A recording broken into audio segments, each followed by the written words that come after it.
Bismillahirrahmanirrahim. Privasi itu nggak boleh diungkapkan.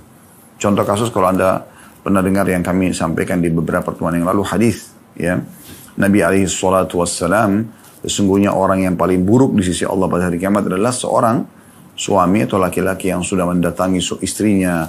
Dia udah tahu semua rahasia tubuhnya, gitu kan, bentuknya, lengkukannya, warnanya, ya, dia udah tahu semuanya. Dan juga seorang istri yang sudah mendatangi suaminya, dia sudah tahu semuanya. Kemudian keduanya atau salah satunya mengungkap rahasia itu. Dia cerita sama teman-temannya, oh istri saya itu begini, begitu, lengkukan badannya lah, warna kulitnya lah, model rambutnya lah, dandanannya lah, gerakannya lah, dan goyangannya dan seterusnya. Akhirnya membuat ya, orang-orang yang ada di sekitar si sang suami ini, kalau mereka mendapati istri mereka tidak seperti itu, maka bisa mereka ganggu istrinya si pencerita ini.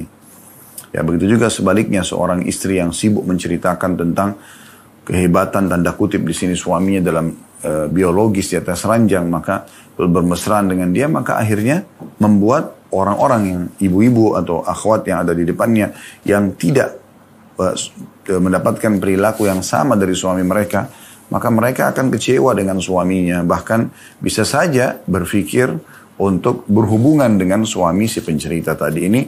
Dan bisa berbahaya, artinya bisa dia dengan status dia sebagai seorang istri tetap dia lakukan menawarkan diri dan segala macam karena merasa membayangkan kehebatan yang diceritakan oleh temannya tadi. Ini semua hal yang tidak boleh. Ini saja tidak boleh. Jadi, itu kan sifatnya rahasia. Allah Subhanahu Wa Taala membuat kita bisa membuka baju kita yang tadinya menutupi badan ini, ya, itu di depan pasangan ini, dan kita saling menikmati sepuas-puasnya, semaunya. Yang penting jangan sampai hal yang diharamkan saja itu meletakkan kemaluan pada saat haid dan nifas, atau memasukkan kemaluan laki-laki di dalam dubur wanita. Maka ini saja yang tidak boleh. Selain daripada ini, dibolehkan istimta' atau menikmati, ya, atau menikmati. Maka di saat itu saja kita tertutup di sebuah ruangan, bukan di depan umum, berarti menandakan memang tidak boleh diekspos keluar. Makanya mengherankan sekali, semoga Allah berikan hidayah.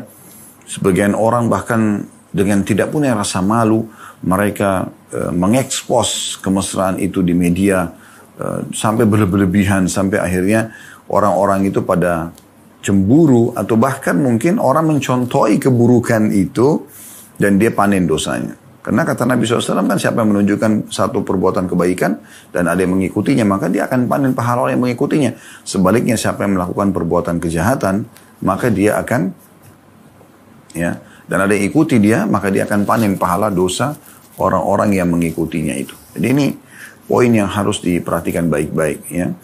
Jadi apapun yang berhubungan komunikasi antara suami istri, jangan keluar. Bahkan kepada orang tua kita sekalipun.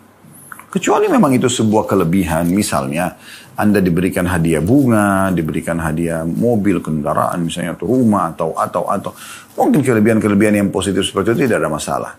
Tapi kalau sudah sifatnya rahasia, internal, kita lihat suami pun berbicara dengan kita dalam kondisi sedikit sembunyi-sembunyi, berdua aja di kamar, rahasia tentang pekerjaannya, gajinya, ada mungkin seorang teman yang dia tidak cocok di kantor. Ini semua adalah rahasia yang kalau kita sudah bisa berbicara berdua dan menyelesaikannya, selesai gitu. Tidak perlu, ya, dibuka ke sana sini.